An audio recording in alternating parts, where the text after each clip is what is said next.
യഹൂദരുടെ അറേബ്യയിലേക്കുള്ള പലായനത്തിന് മറ്റൊരു കാരണം കൂടി ഉണ്ടായിരുന്നു. അവരുടെ വിശ്വാസ പിതാവായ അബ്രഹാമിന്റെ മൂത്തപുത്രനും ഇസ്രായേലിന്റെ വംശപിതാവായ ഇസ്ഹാക്കിന്റെ അർദ്ധ സഹോദരനുമായ ഇഷ്മായിലിന്റെ സന്തതി പരമ്പരകളായിരുന്നു അവിടുത്തെ നിവാസികൾ. ഇഷ്മായിലിന്റെ 12 മക്കളിൽ ഒരുവനായ കേദാറിന്റെ അറബികൾ എന്ന ഗോത്രനാമത്തിലാണ് അവർ അറിയപ്പെട്ടിരുന്നത്. അബ്രഹാമിന്റെയും ഇഷ്മായിലിന്റെയും ഏകദൈവ വിശ്വാസ സംഹിതകളിൽ നിന്നും മാറി ബഹുദൈവാരാധനയും വിഗ്രഹപൂജകളും സർവമ്ലേച്ഛതകളുമായി മറ്റു നാഗരികതകളിൽ നിന്നെല്ലാം ഒറ്റപ്പെട്ട് നാടോടികളായും ചിലപ്പോൾ കച്ചവടക്കാരായും കലഹപ്രിയരായും ഗോത്ര ആചാരങ്ങളുടെ മേൽനോട്ടക്കാരായും അവർ അതിൽ അഭിരമിച്ചുകൊണ്ട് കഴിഞ്ഞു പോവുകയായിരുന്നു. ഭൂരിപക്ഷവും മരുഭൂപ്രദേശമായതിനാൽ കാലാവസ്ഥയും ഭക്ഷ്യലഭ്യതയും അനുസരിച്ച് വാസസ്ഥലങ്ങൾ മാറി മാറി ജീവിക്കുന്ന നാടോടി സംസ്കാരം പിന്തുടരുന്നവരായിരുന്നു അവരിൽ ഭൂരിഭാഗം ഗോത്രങ്ങളും. എന്നാൽ വാസയോഗ്യമായ മക്ക, യഥിരിബ്, ഹൈബർ, യമൻ, തോയിഫ് എന്നീ സ്ഥലങ്ങളിൽ പ്രബലരായ ഗോത്രങ്ങൾ സ്ഥിരതാമസക്കാരായി ഉണ്ടായിരുന്നു. അവരുടെ പ്രധാന തൊഴിൽ കച്ചവടവും മത മേൽനോട്ടവുമായിരുന്നു. അതുകൊണ്ട് തന്നെ തങ്ങളുടെ തന്നെ അർദ്ധ സഹോദര ഗോത്രങ്ങളായ യഹൂദരുടെ കുടിയേറ്റം അവരെ ഒട്ടും അലോസരപ്പെടുത്തിയിരുന്നില്ല എന്നു മാത്രമല്ല, അവരെ സ്വാഗതം ചെയ്യുന്ന നിലപാടായിരുന്നു അവർ സ്വീകരിച്ചിരുന്നത്. ചെറിയ ചെറിയ സംഘങ്ങളായി മുൻപ് പറഞ്ഞ 3 പ്രദേശങ്ങളിലേക്ക് കുടിയേറിയ യഹൂദർ പ്രധാന നഗരങ്ങളുടെ അതിർത്തികളിൽ ഭൂമിശാസ്ത്രപരമായി ഉയർന്നതും തന്ത്രപരവും പർവ്വതങ്ങളാൽ ചുറ്റപ്പെട്ട സ്വാഭാവിക പ്രതിരോധ ശേഷിയുള്ളതുമായ പ്രദേശങ്ങൾ തിരഞ്ഞെടുത്ത് അവരുടെ കോട്ട സംസ്കാരത്തിന് ഉതകുന്ന രീതിയിലുള്ള നിർമ്മാണ പ്രവൃത്തികൾ ആരംഭിക്കുകയും വളരെ വേഗത്തിൽ അത് പൂർത്തീകരിച്ച് അവിടെ വാസമുറപ്പിക്കുകയും ചെയ്തു. കൃഷിയിലും കരകൗശല വസ്തു നിർമ്മാണത്തിലും പലിശ അധിഷ്ഠിതമായ സാമ്പത്തിക മേഖലകളിലും നൈപുണ്യം നേടിയെടുത്ത അവർ പതിയെ അവിടെ ഒരു പ്രബല വിഭാഗമായി മാറി. ഇസ്മായിലിന്റെയും അബ്രഹാമിന്റെയും വിശ്വാസ സംഹിതകളിലേക്ക് ലോകത്തെയും അറേബ്യയെയും തിരിച്ചു കൊണ്ടുപോകാൻ പ്രവാചകൻ മുഹമ്മദ് നിയോഗിതനാകുന്നതിന് എത്രയോ മുമ്പ് തന്നെ ശക്തമായ ഒരു യഹൂദ സമൂഹം അറേബ്യയിൽ ചില മേഖലകളിൽ, പ്രത്യേകിച്ച് യഥിരിബിൽ രൂപപ്പെട്ട് കഴിഞ്ഞിരുന്നു. തങ്ങളുടെ കച്ചവടത്തിനും മത, സാംസ്കാരിക, സാമൂഹിക മേൽക്കോയ്മകൾക്കും ഭംഗം വരാത്തത് കൊണ്ട് തന്നെ പൊതുവെ അതിഥികളെ സ്വീകരിക്കുന്ന മനോഭാവമുള്ള അറബികൾ അവരുമായി സൗഹൃദത്തിൽ തന്നെയായിരുന്നു. എന്നാൽ കാലക്രമേണ തങ്ങളുടെ വിശ്വാസ പിതാവിന് അടിമ സ്ത്രീയിലുണ്ടായ വംശത്തിന്റെ മേൽക്കോയ്മ അംഗീകരിച്ചു മുന്നോട്ട് കൊണ്ടുപോകാൻ വംശീയതയിൽ അഹങ്കരിച്ചിരുന്ന യഹൂദർക്ക് താല്പര്യം ഉണ്ടായിരുന്നില്ല. തങ്ങളുടെ കോട്ടകളുടെ ബലത്തിലും ഗോത്രങ്ങളുടെ ഒരുമയിലും കെട്ടുറപ്പിലും പെട്ടെന്നുണ്ടായ സാമ്പത്തികമായ ഉന്നമനത്തിലും വിശ്വാസമർപ്പിച്ച് അവർ അറബികളുടെ മേൽക്കോയ്മയെ യഥിരിബിൽ വെല്ലുവിളിച്ചു. നൂറ്റാണ്ടുകളോളം ശക്തരായ വിവിധ സാമ്രാജ്യങ്ങളുമായി യുദ്ധം ചെയ്ത് അവരെ പരാജയപ്പെടുത്തിയും വിജയിച്ചും പാരമ്പര്യമുള്ള യഹൂദർ വ്യവസ്ഥാപിതമായ ഒരു സൈന്യമോ നേതൃത്വമോ എന്തിന് പറയത്തക്ക പ്രതിരോധ സംവിധാനങ്ങളോ ഇല്ലാതെ ചിതറിക്കിടക്കുന്ന അറബ് ഗോത്രങ്ങളെ കനാനീയരെ പോലെ എളുപ്പത്തിൽ കീഴടക്കാൻ കഴിയുന്ന ഒരു ജനതയായിട്ടായിരുന്നു കണ്ടിരുന്നത്. എന്നാൽ തങ്ങളുടെ ഒട്ടകത്തിന്റെ കഴുത്തിലെ ഒരു കയർ കഷ്ണം ആരെങ്കിലും തട്ടിയെടുത്താൽ അത് കിട്ടുന്നതുവരെ അവരുമായി യുദ്ധം ചെയ്യുന്ന അറബികളുടെ യുദ്ധവീരത്തെയും ഓരോ പ്രായപൂർത്തിയായ അറബ് യുവാവും തികഞ്ഞ പോരാളിയാണ് എന്ന യാഥാർത്ഥ്യത്തെയും ശത്രുക്കൾക്കെതിരെ എല്ലാം മറന്നൊരുമിക്കുന്ന ഗോത്ര പാരമ്പര്യത്തെയും അവർ വില കുറച്ചു കണ്ടു. ഫലമോ, നിരന്തരമായ യുദ്ധത്തിൽ യഹൂദർ പരാജയപ്പെട്ടു. അറബികളുടെ കടന്നാക്രമണങ്ങളിൽ പിടിച്ചു നിൽക്കാൻ കഴിയാതെ യഹൂദർക്ക് പലപ്പോഴും കോട്ടകളിലേക്ക് പിൻവലിയേണ്ടി വന്നതും ഉപരോധങ്ങളിൽ അകപ്പെടുന്നതും പതിവായി മാറി. അതിൽ നിന്ന് രക്ഷപ്പെടാനും മോചനം ലഭിക്കാനും നഷ്ടങ്ങൾ സഹിച്ച് പിന്നീട് സന്ധികളിൽ ഏർപ്പെടുകയും പരസ്പരം കലഹത്തിലേർപ്പെട്ടിരുന്ന ബദ്ധവൈരികളായ അറബ് ഗോത്രങ്ങളെ മാറി മാറി പിന്തുണച്ചും സന്ധിയിലുള്ളവരെ അത് ലംഘിക്കുന്നതുവരെ ആക്രമിക്കാത്ത അറബ് പാരമ്പര്യവും അവരെ ഒരു പരിധിവരെ വംശഹത്യയിൽ നിന്നും യഥിരിബിൽ നിന്നുള്ള പുറന്തള്ളലിൽ നിന്നും രക്ഷപ്പെടുത്തിയെന്നു മാത്രം. എന്നാൽ യഹൂദരുടെ ഈ നിലപാടിലുണ്ടായ മാറ്റം അറബികൾക്കിടയിൽ അവരോടുള്ള സംശയം വർദ്ധിപ്പിക്കുകയും അവർക്കിടയിൽ വലിയൊരു വിടവ് രൂപപ്പെടുകയും ചെയ്തു. പിന്നെയും കരാർ ലംഘനങ്ങളും സംഘർഷങ്ങളും സന്ധികളും ഉണ്ടായിക്കൊണ്ടേയിരുന്നു. അങ്ങനെയിരിക്കെ മക്കയിൽ പ്രവാചകൻ മുഹമ്മദിന്റെ നിയോഗം ഉണ്ടാവുകയും അവിടെ ഇസ്ലാമിന്റെ പ്രബോധനങ്ങൾ ആരംഭിക്കുകയും ചെയ്തു. എന്നാൽ അതിനെ എതിർത്ത മക്കൻ ബഹുദൈവ ആരാധകരുടെ പീഡനം സഹിക്കവയ്യാതെ അദ്ദേഹം ഇസ്ലാം സ്വീകരിച്ച യഥിരിബിനെ നിയന്ത്രിച്ചിരുന്ന പ്രബലരായ 2 ഗോത്രങ്ങളുടെ ക്ഷണപ്രകാരം അങ്ങോട്ട് പലായനം ചെയ്തു. അവർ അദ്ദേഹത്തെ അവരുടെ നേതാവായി തിരഞ്ഞെടുക്കുകയും പിന്നീട് മദീന എന്നറിയപ്പെട്ട യഥിരിബിന്റെ ഭരണനിർവഹണം ഏൽപ്പിക്കുകയും ചെയ്തു. അതുവരെ ഗോത്ര സംസ്കാരത്തിൽ നിലനിന്നിരുന്ന ഭരണക്രമത്തിൽ നിന്നും മാറി വ്യവസ്ഥാപിതമായ ഒരു രാഷ്ട്ര സംവിധാനം അതോടെ മദീനയിൽ പ്രവാചകന്റെ നേതൃത്വത്തിൽ നിലവിൽ വന്നു. സമൂഹത്തിന്റെ കെട്ടുറപ്പിനു വേണ്ടി മദീനയിലെ എല്ലാ നിവാസികളെയും, വിശ്വാസിയാകട്ടെ അവിശ്വാസിയാകട്ടെ, ഉൾപ്പെടുത്തിക്കൊണ്ട് അദ്ദേഹം രാഷ്ട്ര നിർമ്മാണ പ്രവർത്തനങ്ങൾ ആരംഭിച്ചു.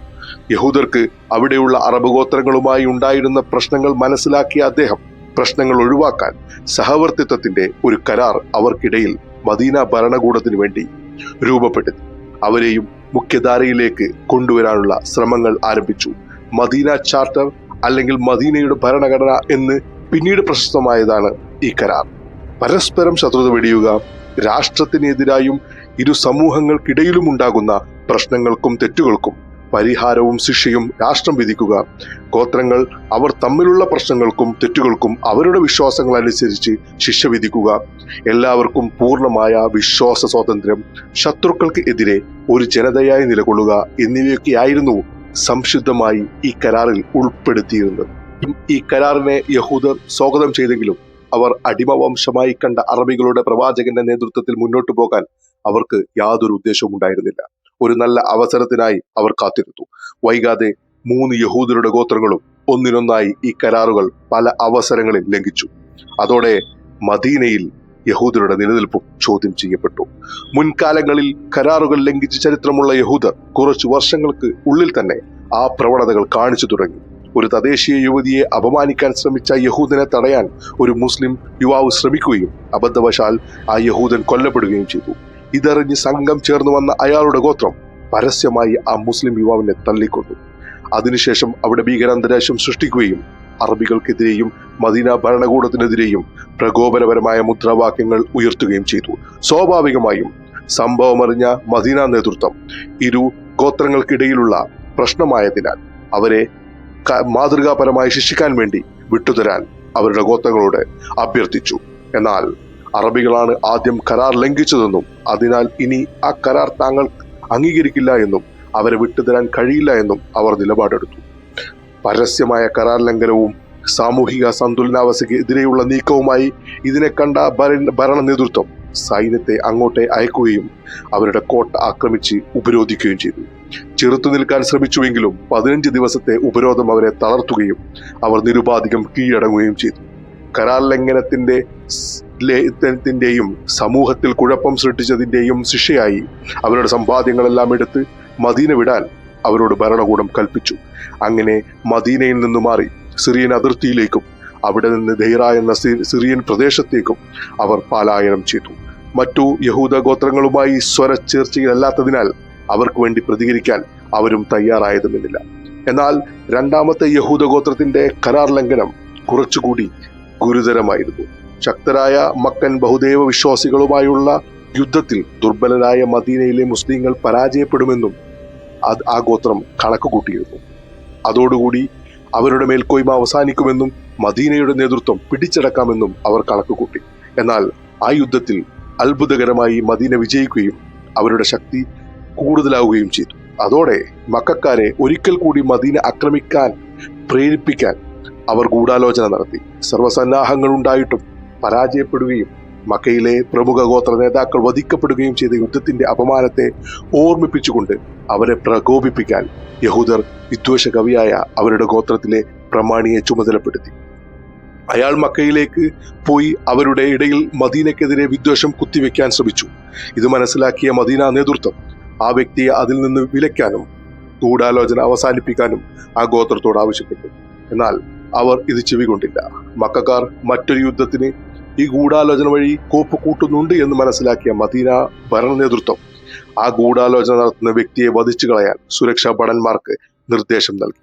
സംരക്ഷിതമെന്ന് കരുതിയ കോട്ടയ്ക്കുള്ളിൽ വെച്ച് തന്നെ അയാളെ അവർ വധിച്ചു കളഞ്ഞു. പരിഭ്രാന്തരായ ആ യഹൂദ ഗോത്രം ഗൂഢാലോചനകളെല്ലാം നിർത്തിവെക്കുകയും കുറച്ചു കാലത്തേക്ക് ശാന്തരാവുകയും ചെയ്തു. എന്നാൽ പ്രതികാരമാളിക്കെത്തിയ അവർ ഭരണാധികാരിയായ മുഹമ്മദിനെ ചില ചർച്ചകൾക്ക് വേണ്ടി അവരുടെ കോട്ടയിലേക്ക് ക്ഷണിക്കുകയും ചതിയിലൂടെ കൊല്ലാൻ ശ്രമിക്കുകയും ചെയ്തു. അതോടുകൂടി പൂർണ്ണമായും അറബികൾക്കും മുസ്ലിങ്ങൾക്കും എതിരായി ശത്രുക്കളായി മാറിയ അവർ സൈനിക ശക്തിക്ക് വേണ്ടി നടപടികൾക്ക് വേണ്ടിയും വിധേയമായി പോയി. നീണ്ടുപോയ ഉപരോധങ്ങളിലും ആക്രമണങ്ങളിലും പിടിച്ചു നിൽക്കാൻ കഴിയാതെ അവർ കീഴടങ്ങാൻ തന്നെ തീരുമാനിച്ചു. ഒരു ഒട്ടകത്തിന് എടുക്കാൻ കഴിയുന്ന സാധനങ്ങളെല്ലാം എടുത്ത് അവരോട് മദീന വിടാൻ ഭരണകൂടം കൽപ്പിച്ചു. അവർക്കെതിരെ മറ്റ് പ്രതികാര നടപടികൾ ഒന്നും തന്നെ ചെയ്യാൻ അവർ മുതിരുകയും ചെയ്തില്ല. മദീനയുടെ തെക്കുവശത്തുള്ള യഹൂദരുടെ തന്നെ ഗോത്രങ്ങൾ താമസിക്കുന്ന ഹൈബറിലേക്ക് അവർ പലായനം ചെയ്തു. എന്നാൽ ഈ രണ്ട് കരാർ ലംഘന സംഭവങ്ങളിലും ആക്രമണങ്ങളിലും അടിമയാക്കപ്പെടുകയോ പീഡനങ്ങൾ ഏൽക്കുകയോ എന്തിനേറെ കാര്യമായ ജീവനാംശം സംഭവിക്കുകയോ ഒന്നും യഹൂദർക്ക് ചെയ്തില്ല. വളരെ അനുഭാവപൂർവമായി അർദ്ധ സഹോദരങ്ങൾ എന്ന പരിഗണന അവർക്ക് ലഭിക്കുകയും ചെയ്തു. എന്നാൽ ഇത്രയും ആയപ്പോൾ അവസാന യഹൂദ ഗോത്രവുമായി ഒരിക്കൽ കൂടി ചർച്ചകൾ ഏർപ്പെടുകയും കരാർ ഒന്നുകൂടി പുതുക്കി ശക്തമാക്കാനും മദീന നേതൃത്വം തീരുമാനിച്ചു. അതിൽ പ്രത്യേകം അവർ ഊന്നൽ നൽകിയത് ശത്രുക്കളെ സഹായിച്ച് മദീനയ്ക്കെതിരെ പ്രവർത്തിക്കരുത് എന്നായിരുന്നു. ഇതൊന്നും പാലിക്കാൻ താല്പര്യമില്ലാതിരുന്ന അവർ രാജ്യദ്രോഹത്തിൽ തന്നെ ഏർപ്പെട്ടു. ഏതു വിധേനയും മദീനയിലെ ഇസ്ലാമിക ഭരണകൂടത്തെ തകർക്കാൻ കച്ചകെട്ടിയ മക്കൻ ബഹുദൈവ ആരാധകരുടെയും മറ്റ് അറബ് ശത്രുഗോത്രങ്ങളുടെയും മുൻപ് പുറത്താക്കിയ ഹൈബറിൽ തമ്പടിച്ച യഹൂദ ഗോത്രത്തിന്റെയും നേതൃത്വത്തിലുള്ള സഖ്യസേന മദീന വളയുകയും ഏത് നിമിഷവും മദീന തകർക്കപ്പെടുമെന്ന അവസ്ഥ വന്നപ്പോൾ സഖ്യസേനയിലെ യഹൂദ ഗോത്രത്തിന്റെ പ്രേരണയാൽ അവസാനത്തെ യഹൂദ ഗോത്രവും മദീന ഭരണകൂടവുമായുള്ള കരാർ ലംഘിച്ചു. മദീനയുടെ നിലനിൽപ്പ് തന്നെ അപകടത്തിലാകുന്ന ഈ നീക്കത്തിൽ നിന്ന് അവരെ പിന്തിരിപ്പിക്കാൻ പ്രവാചകൻ മുഹമ്മദ് അവസാനമായി അവരുമായി വീണ്ടും ഒരു കരാറിൽ ഏർപ്പെടാൻ ശ്രമം നടത്തി. മദീനയുടെ പാതി അവർക്ക് നൽകാമെന്ന് പറഞ്ഞിട്ടും അവർ ആ കരാർ ലംഘനത്തിൽ നിന്നും പിന്മാറാൻ തയ്യാറായില്ല എന്ന് മാത്രമല്ല, അവർ അറബികളെയും മദീനയുടെ ഭരണകൂടത്തെയും അപഹസിക്കുകയും ചെയ്തു. അതുമാത്രമല്ല, അവരുടെ കോട്ട ശത്രു സൈന്യത്തിന് വേണ്ടി തുറന്നു കൊടുക്കുമെന്നും തിട്ടൂരം ഇറക്കുകയും ചെയ്തു. എന്നാൽ പ്രകൃതിക്ഷോഭം കാരണം സഖ്യസേനയ്ക്ക് കനത്ത നാശം സംഭവിക്കുകയും അവർ യുദ്ധത്തിൽ നിന്ന് പിന്മാറുകയും ചെയ്തതോടുകൂടി ആ യഹൂദ ഗോത്രം ഒറ്റപ്പെടുകയും വലിയ പ്രതിസന്ധിയിൽ അകപ്പെടുകയും ചെയ്തു. തിരിച്ചടി ഉറപ്പാണെന്ന് മനസ്സിലാക്കി അവർ കോട്ടയ്ക്കുള്ളിൽ തന്നെ തുടരുകയും അറബ് ഗോത്രത്തിലെ അവരുടെ സൗഹൃദങ്ങൾ ഉപയോഗിച്ച് ഒരു മധ്യസ്ഥൻ വഴി ശിക്ഷകൾ ലഘൂകരിക്കാനുള്ള ശ്രമങ്ങളും നടത്തി. എന്നാൽ തീർത്തും വഞ്ചനാപരമായി ഈ പ്രവൃത്തി ചെയ്ത ആ ഗോത്രത്തെ കഠിനമായി തന്നെ ശിക്ഷിക്കാൻ ഭരണകൂടം തീരുമാനിച്ചുറച്ചിരുന്നു. അങ്ങനെ അവരുടെ തന്നെ ഗ്രന്ഥത്തിൽ കരാർ ലംഘനം നടത്തി ശത്രുപക്ഷത്ത് നിലയുറപ്പിച്ചാൽ ലഭിക്കാവുന്ന ശിക്ഷ അവർ തന്നെ നിയമിച്ച മധ്യസ്ഥൻ വഴി ലഭിക്കുക തന്നെ ചെയ്തു. പ്രായപൂർത്തിയായ പുരുഷന്മാരെ വധിക്കുകയും സ്ത്രീകളെയും കുട്ടികളെയും അടിമയാക്കപ്പെടുകയും ചെയ്തു. അതോടുകൂടി മദീനയിൽ യഹൂദരുടെ പ്രതാപം അവസാനിക്കുകയും നാമം മാത്രമായ യഹൂദ കുടുംബങ്ങൾ അവിടെ അവശേഷിക്കുകയും ചെയ്തു. ഇതുകൊണ്ടൊന്നും പാഠം പഠിക്കാതിരുന്ന യഹൂദർ അവരുടെ അവസാന ശക്തി കേന്ദ്രമായ ഹൈബർ കേന്ദ്രീകരിച്ച് ഇസ്ലാമിക ഭരണകൂടത്തിനെതിരെ മറ്റ് അറബ് ശത്രുഗോത്രങ്ങളെ തിരിക്കാനും അതുവഴി പ്രതികാരം ചെയ്യാനുള്ള ഗൂഢാലോചനകളും തുടർന്നുകൊണ്ടേയിരുന്നു. രാഷ്ട്ര സുരക്ഷയെയും മതസംരക്ഷണത്തെയും ബാധിക്കുന്ന ഈ പ്രവർത്തനങ്ങൾ കണ്ടില്ലെന്ന് നടിക്കാൻ മദീന ഭരണകൂടത്തിന് കഴിയുമായിരുന്നില്ല. മദീനയിലെ സൈന്യത്തെ അങ്ങോട്ടേക്ക് അയക്കുകയും ഹൈബർ കോട്ടയെ ആക്രമിച്ച് ശക്തമായ പോരാട്ടം നയിക്കുകയും ചെയ്തു. ഒടുവിൽ ഹൈബർ കോട്ട വീഴുകയും യഹൂദർ ഒരിക്കൽ കൂടി പരാജയപ്പെടുകയും ചെയ്തു.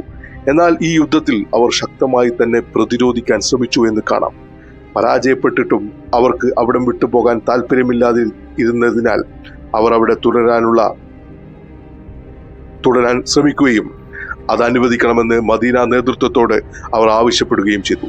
അതുപ്രകാരം അവരുടെ ഭാവിയിൽ ഉണ്ടായ ഭീഷണിയായേക്കാവുന്ന സാമ്പത്തിക ശേഷി കുറയ്ക്കുവാൻ വേണ്ടി അവർ ഉൽപ്പാദിപ്പിക്കുന്ന അവരുടെ ചെറിയ കാർഷിക വിളകളുടെ ഒരു പങ്ക് മദീനയിലേക്ക് നൽകണമെന്ന വ്യവസ്ഥയ്ക്ക് മേൽ അവരെ അവിടെ തുടരാൻ സമ്മതിച്ചു. അകാരണമായോ ഏകപക്ഷീയമോ ആയ രീതിയിലുള്ള ഒരു അടിച്ചമർത്തലുകളും പീഡനങ്ങളും ഒന്നും തന്നെ യഹൂദർക്ക് ആദ്യകാല അറബ് ഇസ്ലാമിക ഭരണത്തിന് കീഴിൽ നേരിടേണ്ടി വന്നിരുന്നില്ല. ഇസ്ലാമിന്റെ രണ്ടാം ഖലീഫയായ ഉമറിന്റെ കാലത്ത് ഇസ്ലാം വ്യാപിക്കുകയും കിഴക്കൻ റോമ സാമ്രാജ്യത്തിന് കീഴിലുള്ള സിറിയ, ലബനോൻ, പാലസ്തീൻ, ഈജിപ്ത്, ഉത്തരാഫ്രിക്ക എന്നീ പ്രദേശങ്ങളും പേർഷ്യൻ സാമ്രാജ്യത്തിന് കീഴിലുള്ള ഇറാഖ്, ഇറാൻ അടക്കം എല്ലാം ഇസ്ലാമിന്റെ കീഴിൽ വരികയും അവിടങ്ങളിലേക്കെല്ലാം യഹൂദർ കുടിയേറുകയും ചെയ്തിരുന്നു. ഹൈബറിലെ മണ്ണിന്റെ ഫലഭൂഷ്ടി കുറയുന്നതുവരെ അവിടെ തുറന്ന യഹൂദർ പിന്നീട് സിറിയയിലേക്കും ജെറൂസലേം ഇസ്ലാമിന്റെ കീഴിലായപ്പോൾ അങ്ങോട്ടേക്കും പലായനം ചെയ്തു. ഒരേ കാലഘട്ടത്തിൽ അറേബ്യയിലേക്ക് അറേബ്യയിലെ യമനിലേക്ക് കുടിയേറിയ യഹൂദരുടെ സാഹചര്യങ്ങളും ജീവിതങ്ങളും തീർത്തും വ്യത്യസ്തമായിരുന്നു. മേൽക്കോയ്മയ്ക്കോ വംശീയതയ്ക്കോ സ്ഥാനം നൽകാതെ സ്നേഹത്തിന്റെയും സഹവർത്തിത്വത്തിന്റെയും രീതി സ്വീകരിച്ച അവരെ യമൻ അറബ് ജനത ഇരുകൈയും നീട്ടി സ്വീകരിക്കുകയും അവരിൽ ഒരാളായി പരിഗണിക്കുകയും ചെയ്തു. അവരുടെ സ്വത്വം നിലനിർത്തിക്കൊണ്ട് തന്നെ സാമൂഹികവും സാമ്പത്തികവും ഭരണപരവുമായ മേഖലകളിലെല്ലാം അഭിവൃദ്ധി പ്രാപിക്കുകയും ഒരു യമൻ ജനതയായി മാറ്റപ്പെടുകയും ചെയ്തു. 1946 ഇസ്രായേൽ എന്ന രാജ്യം രൂപീകരിക്കുമ്പോൾ മാത്രമാണ് അവർ യമനിൽ നിന്നും അങ്ങോട്ടേക്ക് പലായനം ചെയ്തത്. ഇന്നും ഒരു ചെറിയ സമൂഹം യഹൂദർ യമനിൽ നിലകൊള്ളുന്നു എന്നത് തന്നെ മുകളിൽ പറഞ്ഞ കാര്യത്തിന് വലിയ തെളിവാണ്. ഇസ്ലാമിക സുവർണ കാലഘട്ടത്തിൽ അതിന്റെ എല്ലാ ഗുണഫലങ്ങളും യഹൂദർ അനുഭവിക്കുകയും അവർ അതിന്റെ പ്രയോക്താക്കളാവുകയും ചെയ്തു. അവർ അതിന്റെ പ്രയോക്താക്കളായത് മാത്രമല്ല, സ്പെയിനിൽ ഉത്തരാഫ്രിക്കയിലെ മൂർ മുസ്ലിങ്ങൾ അന്തലൂസിയൻ സാമ്രാജ്യം സ്ഥാപിച്ചപ്പോൾ അവിടങ്ങളിൽ യഹൂദർക്ക് മികച്ച പരിഗണനയും രാഷ്ട്ര ഉന്നമനത്തുള്ള അവസരങ്ങളും ലഭിച്ചു. രാജാവിന്റെ മന്ത്രിസഭയിൽ പോലും യഹൂദർ ഉണ്ടായിരുന്നു എന്ന് ചരിത്രം രേഖപ്പെടുത്തുന്നു. മികച്ച ബുദ്ധിശക്തിയുള്ള അവർ ശാസ്ത്രീയവും സാമൂഹികവും സാഹിത്യപരവുമായ മേഖലകളിൽ എല്ലാം ഇസ്ലാമിക സമൂഹത്തോടൊപ്പം സഞ്ചരിച്ചു. ഇറാഖിലെ അബ്ബാസിയത്ത് കാലഘട്ടത്തിലും സാമൂഹിക രാഷ്ട്രീയ നിർമ്മാണത്തിൽ യഹൂദരുടെ പങ്ക് വളരെ വലുതാണ്. ഒരുപക്ഷെ പുരാതന യഹൂദ ചരിത്രത്തിൽ അവരുടെ പ്രതാപം വീണ്ടെടുത്ത കാലഘട്ടം കൂടിയായിരുന്നു ഇസ്ലാമിന്റെ സുവർണ കാലഘട്ടം. എന്നാൽ ഈ സമ്പൽ സമൃദ്ധിയും സുരക്ഷിതത്വവും സാമൂഹികമായ ഉന്നമനവും തകർത്തെറിയാൻ ചില ഗൂഢാലോചനകൾ യൂറോപ്പിൽ നടക്കുന്നുണ്ടായിരുന്നു. യഹൂദർ ഇതുവരെ അനുഭവിച്ച പീഡനങ്ങളെക്കാൾ വലിയ പീഡനങ്ങൾ അവരെ കാത്തിരിക്കുന്നുണ്ടായിരുന്നു. അതിനുവേണ്ടി ഒരു പട അവിടെ നിന്ന് പുറപ്പെട്ട് കഴിഞ്ഞിരുന്നു.